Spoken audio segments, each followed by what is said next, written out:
Next is realization concept. According to this concept, revenue is considered as being earned on the date at which it is realized. ഇവിടെ revenue realise ചെയ്യുന്നത്, revenue receive ചെയ്തതായി കണക്കാക്കേണ്ടത് on the date at which it is realised. അപ്പോൾ എന്താണ് realised? That is on the date when the ownership of goods passes to the buyer and he become legally liable to pay. നമ്മൾ ഒരു product ഒരു കസ്റ്റമർക്ക് വിറ്റിട്ടുണ്ടെങ്കിൽ എപ്പോഴാണ് അതിൻ്റെ revenue കിട്ടുന്നത്? അതാണ് റവന്യൂ റിയലൈസേഷൻ കൺസെപ്റ്റ് പറയുന്നത്. നമുക്ക് ഒരു ഉദാഹരണത്തിൽ കൂടെ നോക്കാം. A customer ordered for a product on January 1st.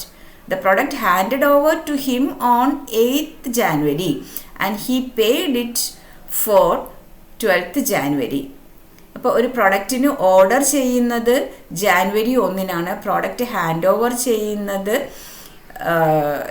അതായത് അയാളുടെ ഓണർഷിപ്പും പ്രോഡക്റ്റും ഒക്കെ ഹാൻഡ് ഓവർ ചെയ്യുന്നത് January 8-നാണ്. And he paid it for on 12th January. അപ്പോൾ ഇവിടെ റവന്യൂ റിയലൈസ് ചെയ്യുന്നത് ഏത് ഡേറ്റിലായിരിക്കും? In this case the revenue is realised on 8th January, not on 1st January. That is order ചെയ്തു എന്ന് പറയുന്നത് കൊണ്ട് കാര്യമില്ല. ഓർഡർ ചെയ്ത് പ്രൊഡക്റ്റ് ഹാൻഡ് ഓവർ ചെയ്യുന്നതിൻ്റെ ഇടയ്ക്ക് എപ്പോൾ വേണമെങ്കിലും അത് അയാൾക്ക് ക്യാൻസൽ ചെയ്യാം. And not on the 12th January. Hand over ചെയ്തു 8-ാം തീയതി പ്രൊഡക്റ്റും ഓണർഷിപ്പും ഒക്കെ അയാൾക്ക് ഹാൻഡ് ഓവർ ചെയ്തു, അയാൾ സാറ്റിസ്ഫൈഡ് ആയി. അങ്ങനെയാണ് അതിനുശേഷം കുറച്ച് ദിവസത്തിന് ശേഷം, അതായത് January 12-നാണ് പേയ്മെൻറ്റ് നടത്തുന്നത്. പക്ഷേ ആ 12-ന് മുന്നേ തന്നെ, അതായത് January 8-ന് തന്നെ നമ്മുടെ സ്ഥാപനത്തിലേക്ക് റവന്യൂ റിയലൈസ് ചെയ്തതായി കണക്കാക്കണം എന്നാണ് realisation concept, revenue realisation concept പറയുന്നത്. ഇവിടെ പക്ഷേ ഒരു ചെറിയൊരു പ്രത്യേകത ശ്രദ്ധിക്കാനുള്ളത്, in case of hire purchase system revenue is realised to the extent of payment received through the ownership is transferred with the receipt of last instalment. ഈ revenue realisation നേരത്തെ ഇങ്ങനെ പറഞ്ഞിട്ടുണ്ട് എങ്കിലും ഹയർ പർച്ചേസ് സിസ്റ്റം എന്ന് പറയുന്നത് business ഡീലിങ്സിൽ ഒരു വ്യത്യസ്തമായ ഒരു കാര്യമാണ്. ഓരോ ഇൻസ്റ്റാൾമെൻറ്റും ഹാൻഡ് ഓവർ ചെയ്യുന്നതിനനുസരിച്ചാണ് ഓണർഷിപ്പ് ഹാൻഡ് ഓവർ ചെയ്യുന്നത്. അതുകൊണ്ട് തന്നെ റവന്യൂ അത്ര ഭാഗം റിയലൈസ് ചെയ്തു എന്ന് കണക്കാക്കും. ലാസ്റ്റ് ഇൻസ്റ്റാൾമെൻറ്റ് കൊടുക്കുമ്പോൾ മാത്രമേ പ്യുവറായിട്ട് ഓണർഷിപ്പ് ആർക്ക് കൊടുക്കുന്നുള്ളൂ? പർച്ചേസ് ചെയ്ത കസ്റ്റമർക്ക്. ഹയർ പർച്ചേസ് സിസ്റ്റത്തിൽ വഴി പർച്ചേസ് ചെയ്ത കസ്റ്റമർക്ക് അതിൻ്റെ ഓണർഷിപ്പ് ലാസ്റ്റ് ഇൻസ്റ്റാൾമെൻറ്റോട് കൂടി മാത്രമേ കൊടുക്കുന്നുള്ളൂ. എങ്കിലും ഇൻസ്റ്റാൾമെൻറ്റ് കിട്ടിയതിനനുസരിച്ച് റവന്യൂ റിയലൈസ് ചെയ്തതായി നമ്മൾ കണക്കാക്കും. ഈ ഹയർ പർച്ചേസ് സിസ്റ്റത്തിൻ്റെ വ്യത്യസ്തമാണ്. അവിടെ ഈ +1 ക്ലാസ്സിൽ +2 ക്ലാസ്സിൽ നിങ്ങൾക്ക് ഇതിനെക്കുറിച്ച് കൂടുതൽ പഠിക്കാനില്ല. മുതിർന്ന ക്ലാസ്സിലെത്തുമ്പോൾ അത് ആവശ്യമായി വരും. ഇപ്പോൾ ഹയർ പർച്ചേസ് സിസ്റ്റത്തിൽ ഇത്തിരി വ്യത്യാസമാണ് എന്ന് മാത്രം മനസ്സിലാക്കുക. ഏത് ഡേറ്റിലാണോ ഓണർഷിപ്പ് ഹാൻഡ് ഓവർ ചെയ്യുന്നത് ആ ദിവസമാണ് റവന്യൂ റിയലൈസ് ചെയ്യുന്നത്. Okay, next objective evidence concept. Objectivity connotes reliability, trustworthiness and verifiability, which means that there is some evidence in ascertaining the correctness of the information reported. ഇവിടെ objectivity evidence എന്ന് പറയുന്നത് ഏതൊരു transaction record ചെയ്യുമ്പോഴും ആ business transaction എന്തൊക്കെ ഉണ്ടാവണം? വിശ്വസനീയത ഉണ്ടായിരിക്കണം, verifiable ചെയ്യുക, അത് ശരി തന്നെയാണോ എന്ന് വീണ്ടും ചെക്ക് ചെയ്യാനുള്ള സൗകര്യങ്ങൾ ഉണ്ടായിരിക്കണം. അത്തരം സൗകര്യങ്ങളെയാണ് പറയുന്നത് objective evidence or verifiable evidence concept എന്ന് പറയുന്നത്. അതിൻ്റെ ഓരോ ട്രാൻസാക്ഷനും സപ്പോർട്ടിംഗ് ഡോക്യുമെൻറ്റുകൾ കൊടുക്കണം.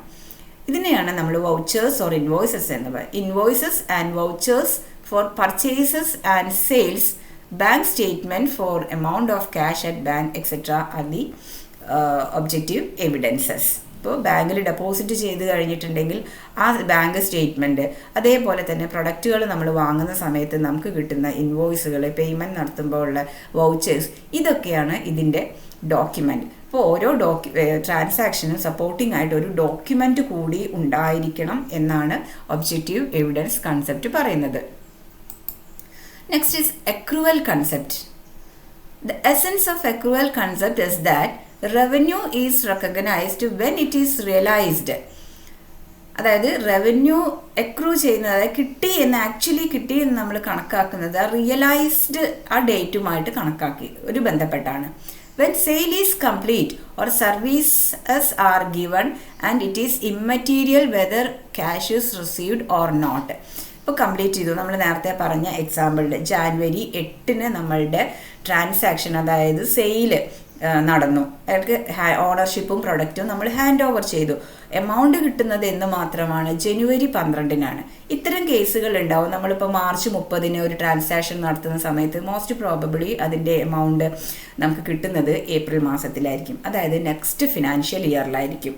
അപ്പോൾ ഈ എമൗണ്ട് കിട്ടുന്നതിന് അക്രൂവൽ കൺസെപ്റ്റ് പ്രകാരം നമ്മൾ സെയിൽ നടന്നത് ഒരു ഫിനാൻഷ്യൽ ഇയറിലും എമൗണ്ട് കിട്ടുന്നത് അടുത്ത്. അപ്പോൾ ഈ അക്രൂഡ് ആണ്, അയാളിൽ നിന്ന് കിട്ടാനുണ്ട്, ഈ വർഷം കിട്ടാനുണ്ട് എന്ന് പറഞ്ഞ് തന്നെ നമ്മൾ മാർച്ച് 31 ട്രാൻസാക്ഷൻ റെക്കോർഡ് ചെയ്യുന്നു എന്നുള്ളതാണ് അക്രൂവൽ കൺസെപ്റ്റ്. ക്യാഷ് കിട്ടുന്ന വർഷം നമുക്ക് അയാളിൽ നിന്ന് ക്യാഷ് കിട്ടി എന്ന് അടുത്ത ഫിനാൻഷ്യൽ ഇയറിലും റെക്കോർഡ് ചെയ്യുന്നു. ഈ വർഷം നമ്മൾ ട്രാൻസാക്ഷൻ നടന്നു, എമൗണ്ട് കിട്ടാനുണ്ട്, ദാറ്റ് ഈസ് അക്രൂഡ് ഇൻകം എന്ന് പറയുന്ന ടേം. അതിൻ്റെ ബേസിക് കൺസെപ്റ്റാണ് അക്രൂവൽ കൺസെപ്റ്റ് എന്ന് പറയുന്നത്. Okay, next convention of consistency. ഒരു സ്ഥിരതയുമായി ബന്ധപ്പെട്ട് it is assumed that accounting policies are consistent from one period to another. പലതരം പ്രത്യേകിച്ചും the result of different years will be comparable only when accounting policies are consistent from year to year. നിങ്ങൾക്കറിയാം, ഇതൊരു accounting എന്ന് പറയുന്നത് ഒരു pure science അല്ലാത്തത് കൊണ്ട് തന്നെ കുറച്ച് വാരിയേഷൻസ് ഉണ്ട്. ഒന്നിലധികം മെത്തേഡ് ഫോളോ ചെയ്യാനുള്ള ഒരു ഫ്രീഡം അക്കൗണ്ടിങ് കൊടുക്കുന്നുണ്ട്. പക്ഷേ ഒരു പോളിസി, അക്കൗണ്ടിങ് പോളിസി നമ്മൾ അഡോപ്റ്റ് ചെയ്ത് കഴിഞ്ഞാൽ അതേ പോളിസിയിൽ തന്നെ തുടർന്ന് കൊണ്ടുപോകണം. ഒരു വർഷം ഒരു പോളിസി, പിന്നീട് അടുത്ത വർഷം വേറൊരു പോളിസി, അങ്ങനെ മാറ്റി ചെയ്ത് കഴിഞ്ഞിട്ടുണ്ടെങ്കിൽ നമുക്ക് ഫിനാൻഷ്യൽ ഇയറുകളിലെ തമ്മിൽ റിസൾട്ടുകൾ കമ്പയർ ചെയ്യാൻ ബുദ്ധിമുട്ടാണ്. അതുകൊണ്ട് തന്നെ അത്തരം ബുദ്ധിമുട്ടുകൾ ഒഴിവാക്കാൻ വേണ്ടി ഒരു അക്കൗണ്ടിംഗ് പോളിസി, സ്ഥിരമായ പോളിസി അഡോപ്റ്റ് ചെയ്യണം. അതാണ് it is assumed that accounting policies are consistent from one period to another. എങ്കിൽ മാത്രമേ the result of different years will be comparable. എങ്കിൽ മാത്രമേ result of different year compare ചെയ്യാൻ സാധിക്കുള്ളൂ.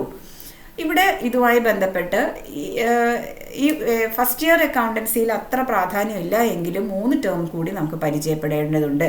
That is vertical consistency, horizontal consistency and third dimension consistency. Vertical consistency means when the same accounting policies and conventions are adopted while preparing interrelated financial statement of the same date. Okay. The second one, horizontal consistency means when the same firm adopts the same accounting practices, policies and methods from year to year.